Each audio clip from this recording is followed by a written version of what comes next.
Hello guys, welcome back to our channel simplified study official. तो guys, आज की इस वीडियो में हम पढ़ने वाले हैं बीकॉम सेकंड सेम की ह्यूमन रिसोर्स मैनेजमेंट की बुक से चैप्टर नंबर 1, जिसमें हम ह्यूमन रिसोर्स मैनेजमेंट का मीनिंग पढ़ेंगे, नेचर एंड साथ स्कोप जो है वो देखने वाले हैं। ये चैप्टर काफ़ी ज़्यादा इंपॉर्टेंट है, तो एकदम वीडियो को स्किप बिल्कुल मत करना, आराम से सारी वीडियो देखना।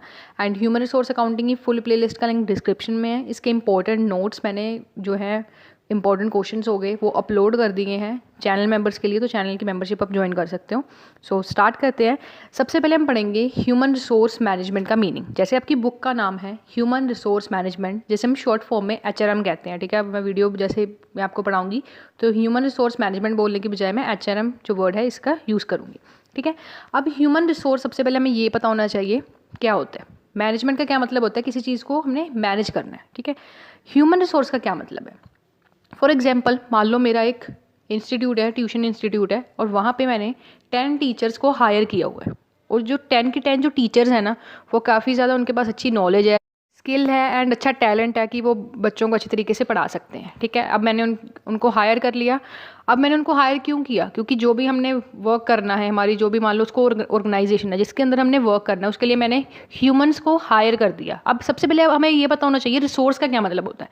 रिसोर्स का मतलब क्या होता है, वो चीज़ जो हम अपनी वांट को सेटिस्फाई करने के लिए यूज़ करते हैं, that is known as resource. Human तो हम सभी को पता है, इंसान। तो मैंने क्या किया, जैसे एक इंस्टीट्यूट खोला, उसमें मैंने टीचर्स हायर किया जो अलग अलग बच्चों को पढ़ाएगी, ठीक है। अलग अलग मैंने टीचर्स को साइन कर दिया कि आप ये फर्स्ट ग्रेड से लेके 5th ग्रेड तक ये टीचर पढ़ाएगी, 5th से लेके 10th तक ये पढ़ाएगी, 10th से प्लस ये वाली टीचर पढ़ाएगी, ठीक है। एंड उससे आगे मैं पढ़ाऊंगी। तो इस तरीके से मैंने सेटअप कर लिया।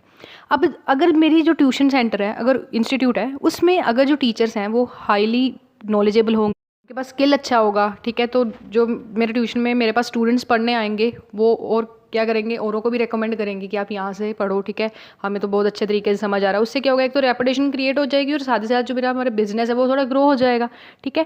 तो इसका मतलब ये एग्जाम्पल मैंने आपको क्यों बताया, अगर मान लो कोई भी ऑर्गेनाइजेशन है, अगर हम उसमें ह्यूमन रिसोर्सेज इस तरीके से रखते हैं जिनकी जो नॉलेज अच्छी है, एकदम स्किलफुल है, जो पर्सन, अब हर पर्सन किसी ना किसी चीज़ में बेस्ट होता है। अब मान लो कोई एक ऐसा पर्सन है जो हर चीज़ को मैनेज कर अच्छी तरीके से कर सकता है, मैंने उसको मैनेजर बना दिया, ठीक है, उसके पास स्किल, नॉलेज, क्वालिफिकेशन सब कुछ है, तो मैंने उसको मैनेजर बना दिया। उससे क्या होगा, जो उस जिसमें उसकी एक्सपर्टाइज थी उसमें मैंने उसको क्या कर दिया, हायर कर दिया। उससे क्या होगा, वो मुझे ज़्यादा वैल्यूएबल देगा। उससे क्या होगा, ऑर्गेनाइजेशन की जो गोल्स हैं वो क्या होंगे, फुलफिल होंगे।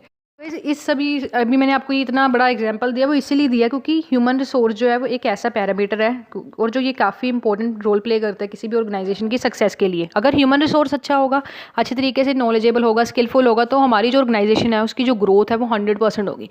अगर मान लो मैंने यही ट्यूशन सेंटर में ऐसी टीचर्स रखी होती जिनके पास नॉलेज खुद नहीं होती, ठीक है, ना उनको पढ़ाना आता ना कुछ, तो क्या होता, मेरा बिजनेस एकदम खत्म ही हो जाता, ठीक है। वो ट्यूशन सेंटर में मुझे ताला लगाना पड़ता। तो मतलब कहने का क्या मतलब है, ह्यूमन रिसोर्स इतने वैल्यूएबल एसेट है ना, वो किसी बेकार सी बेकार कंपनी को, जो कंपनी डूब रही है, जो ऑर्गेनाइजेशन डूब रही है, उसको भी सक्सेस की तरफ ला सकते हो। और अगर हम खराब ह्यूमन रिसोर्स अपने ऑर्गेनाइजेशन में हायर कर लेते हैं तो क्या होगा, अगर हमारी जो कंपनी है मान लो वो बहुत ज़्यादा सक्सेसफुल है, उसको भी वो डाउन, मतलब एकदम ख़त्म कर देंगे उस कंपनी को। बट ह्यूमन रिसोर्स काफ़ी ज़्यादा इंपॉर्टेंट है, बस आपको ये समझना है। अगर ह्यूमन रिसोर्स अच्छा होगा तो आपकी जो कंपनी है या फिर ऑर्गेनाइजेशन है वो एकदम सक्सेस की तरफ जाएगी। और अगर वही ख़राब होगा ना, अगर आप गलत बंदे अपने कंपनी में हायर कर लेते हो तो उससे क्या होगा, आपका सिर्फ नुकसान ही होने वाला है, ठीक है। तो इस एग्जाम्पल से आपको ह्यूमन रिसोर्स का बेसिकली मतलब पता चल गया होगा। अब हम डेफिनेशन देख लेते हैं ह्यूमन रिसोर्स मैनेजमेंट की। इसका अगर एक क्वेश्चन आएगा ही आएगा, तो ह्यूमन रिसोर्स का मीनिंग तो आपको लिखना ही पड़ेगा। जो मैंने ये एग्जाम्पल दिए आप एज इट इज इसको लिख सकते हैं। तो एक बार डेफिनेशन देख लेते हैं ह्यूमन रिसोर्स मैनेजमेंट की। सबसे पहले ये जो डेफिनेशन है ये फ्लिपो ने दी है। Human resource management is planning, organizing, directing and controlling the procurement, development, compensation, integration, maintenance and production of human resource to the end that individual, organization and societal objectives are accomplished। मतलब human resource management एक ऐसी planning है, ऐसी organising है। सबसे पहले मान लो मैंने प्लान कर लिया, मुझे 10 टीचर्स चाहिए। अब मैंने क्या किया, ऑर्गेनाइज किया। अब कौन कौन से टीचर्स एक फर्स्ट क्लास से लेकर 5th क्लास तक पढ़ाएंगे वो मैंने हायर कर लिया, that is known as organizing. उसके बाद मैंने उनको डायरेक्ट कर लिया कि इतने बजे से आपने ये वाले स्टूडेंट्स को पढ़ाना है, इतने बजे से आपने ये वाले स्टूडेंट्स को पढ़ाना है। तो मैंने उनको एकदम डायरेक्शन दे दी। फिर कंट्रोलिंग में मैंने क्या किया, ये देखा कि क्या वो अपने जितना मैंने उनको टाइम दिया है, जितना मैं चाहती हूँ वो इतने घंटे पढ़ाएं या इतने इस तरीके से पढ़ाए, वो पढ़ा पा रहे हैं नहीं पढ़ा रहे हैं, मतलब मैंने चेक करना है हर चीज़। उसके बाद है प्रोक्योरमेंट। उसके बाद डेवलपमेंट करनी है। मतलब मान लो अगर वो नई टीचर्स अच्छी तरीके से काम कर रहे हो तो मैंने कुछ ऐसी स्ट्रेटजी है उनको कुछ बताना है कि आप इस तरीके से पढ़ा सकते हो, ठीक है। उनको चेंजेस जो भी हैं वो कर सकते हैं, कंपनसेशन हो गई, ये सारी चीज़ें किस तरीके से मेंटेन करके रखना है ह्यूमन रिसोर्स को, ये सारी चीज़ें आपकी ह्यूमन रिसोर्स मैनेजमेंट में आ जाती है। तो ह्यूमन रिसोर्स मैनेजमेंट का पता चल गया होगा, ह्यूमन रिसोर्स को मैनेज करना किस तरीके से, उनको काम करना है किस तरीके से, कौन कौन सी जगह पे मान लो किस तरीके से उनको ऑर्गेनाइज करना है, that is known as human resource management. मतलब ह्यूमन रिसोर्स को मैनेज करने के जो आपका आर्ट है that is known as human resource management. Next है ऑब्जेक्टिव्स ऑफ HRM। जैसे मैंने आपको कहा ह्यूमन रिसोर्स मैनेजमेंट को शॉर्ट में HRM कहते हैं, तो HRM की हम बात करेंगे। ऑब्जेक्टिव्स देख लेते हैं। इसके जो ऑब्जेक्टिव हैं वो 4 हैं। पहला है सोसाइटल ऑब्जेक्टिव, दूसरा है ऑर्गेनाइजेशनल ऑब्जेक्टिव, तीसरा है functional objective, fourth one is personnel objective. पहले पढ़ेंगे सोसाइटल ऑब्जेक्टिव। सबसे पहले जो बेसिक ऑब्जेक्टिव है HRM का, ये टुवर्ड्स द सोसाइटी होता है। अब कौन कौन से हमारे जो ऑब्जेक्टिव होते हैं जिससे सोसाइटी के रिलेटेड ये सारा होगा। पहला है आपका to manage human resource in an ethical and socially responsible manner. अब हमने जो भी ह्यूमन रिसोर्स हायर करने हैं इस तरीके से सारा हमारा काम होना चाहिए जिससे सोसाइटी को कोई भी हार्म ना पहुंचे। अगर मान लो हमारी कोई ऐसी इंडस्ट्री है उसमें पोल्यूशन हो रहा, तो हम कुछ ऐसे तरीका फाइंड आउट करेंगे कि जिससे पोल्यूशन कम हो, ठीक है। ये सारी चीज़ें हम देख लेंगे। एथिक्स का यहाँ पे फॉलो करेंगे। एथिक्स क्या होता है गाइस, इस पर आपको ना एक पूरा बुक आएगी BCom 6 सेम में, एथिक्स नाम की। अभी तो आप सेकंड सेम में हो, तो सिर्फ एथिक्स का बेसिकली क्या मतलब होता है कि हमें मोरल वैल्यूज़ जो हैं, रूल्स एंड रेगुलेशन, जो लॉ बना हुआ है पूरा, उसके अंदर रहते रहते जो हमें काम करना है, ह्यूमन रिसोर्स का जो भी हमने वर्क करना है वो लॉ के अंदर होना चाहिए, सोसाइटी को कुछ हार्म नहीं होना चाहिए। नेक्स्ट है to ensure compliance with legal and ethical standard. जो भी लीगली स्टैंडर्ड्स हैं उसके अंदर हमने ह्यूमन रिसोर्स जो भी है हायर करना है, जो भी वर्क है उनका वो सारा लीगली होना चाहिए। सोसाइटल ऑब्जेक्टिव में आपकी एक और चीज़ आ जाती है कि कोई भी नेगेटिव जो इम्पैक्ट है आपकी कंपनी का वो नहीं होना चाहिए, यानी कि उसको मिनिमाइज़ करना है। नेक्स्ट है ऑर्गेनाइजेशनल ऑब्जेक्टिव। अब ह्यूमन रिसोर्स हम क्यों हायर कर रहे हैं, जैसे मैंने अभी आपको ट्यूशन सेंटर का एग्जांपल दिया था, मैंने क्यों हायर किया था, ताकि मेरा ट्यूशन सेंटर अच्छा चले, ठीक है। स्टूडेंट्स को अच्छे से मैं पढ़ाई उनको प्रोवाइड कर पाऊँ, ये सारी चीज़ें थी, ठीक है। अच्छे से मैनेज कर सकूँ, स्टूडेंट्स को भी सारी चीज़ हो सके और मेरा भी थोड़ा प्रॉफिट हो सके, ठीक है। एक तरह का बिजनेस मेरा भी अच्छी तरीके से वर्क कर सके। तो ऑर्गेनाइजेशन के ऑब्जेक्टिव तो मेन होते हैं। तो HR जो डिपार्टमेंट है वो क्या करता है, ऑर्गेनाइजेशन में सारे डिपार्टमेंट्स को अच्छे तरीके से बताता है कि कौन कौन से गोल्स उन्हें फॉलो करने हैं, ठीक है। सभी मान लो 20 बंदे हमारे ऑर्गेनाइजेशन में काम करने हैं, मैंने सभी को बता दिया तुम्हारी ड्यूटी ये है, तुम्हारी ड्यूटी ये है, मतलब मैंने काम को 20 हिस्सों में बांट दिया। उससे क्या होगा, काम जल्दी भी होगा और एक पर्सन पे सारे काम का बर्डन नहीं आएगा। नेक्स्ट है फंक्शनल ऑब्जेक्टिव। फंक्शनल ऑब्जेक्टिव में क्या है, जो मेन हमारा HRM डिपार्टमेंट का क्या वर्क है कि वो क्या कर सके, ऑर्गेनाइजेशन की जो भी नीड्स हैं, हमने ऑर्गेनाइजेशन के कौन कौन से गोल्स रखे हैं। मान लो हमने गोल्स रखे हैं कि हमारी जो कंपनी है उसमें 1 महीने में हमारी क्या होनी चाहिए, 10,000 सेल्स होनी चाहिए। तो उसके लिए हमें किस तरीके से एडवर्टाइज़ करना है, ठीक है। एडवर्टाइजिंग डिपार्टमेंट मैंने अलग से बना दिया, वहाँ पे मैंने जो पर्सन्स हैं उन्हें हायर कर दिया, ठीक है। इस तरीके से मैंने अलग अलग बना दिया, मतलब काम को बांट दिया था, सारे फंक्शंस अच्छे तरीके से कर दिया। मतलब HRM डिपार्टमेंट का मेन यही काम है कि किस तरीके से रिसोर्सेज को क्या करना है, यूज़ करना है, उनको वेस्ट होने से बचाना है, ठीक है। और साथ ही साथ जो HRM यानी कि ह्यूमन रिसोर्स मैनेजमेंट में हमारा मेन एम यही होना चाहिए कि ऑर्गेनाइजेशन में वेल ट्रेंड या मोटिवेट जो एम्प्लॉयज़ हैं वो लोगों को, मतलब एक दूसरे को मोटिवेट करना चाहिए। कि मान लो अगर कोई भी एम्प्लॉय वर्क कर रहा है, हम उन्हें कह सकते हैं कि आप अच्छा कर रहे हो, मोटिवेट उनको करो, ठीक है। बोनस पे कर सकते हो, ठीक है। ये सारी चीज़ें इसमें आ जाती हैं। नेक्स्ट है पर्सोनल ऑब्जेक्टिव। पर्सोनल ऑब्जेक्टिव को पर्सनल ऑब्जेक्टिव भी कहा जाता है। इसमें बेसिकली क्या करना है हमने HRM में, एम्प्लॉयज़ की सेटिस्फेक्शन को इंक्रीज़ करना है।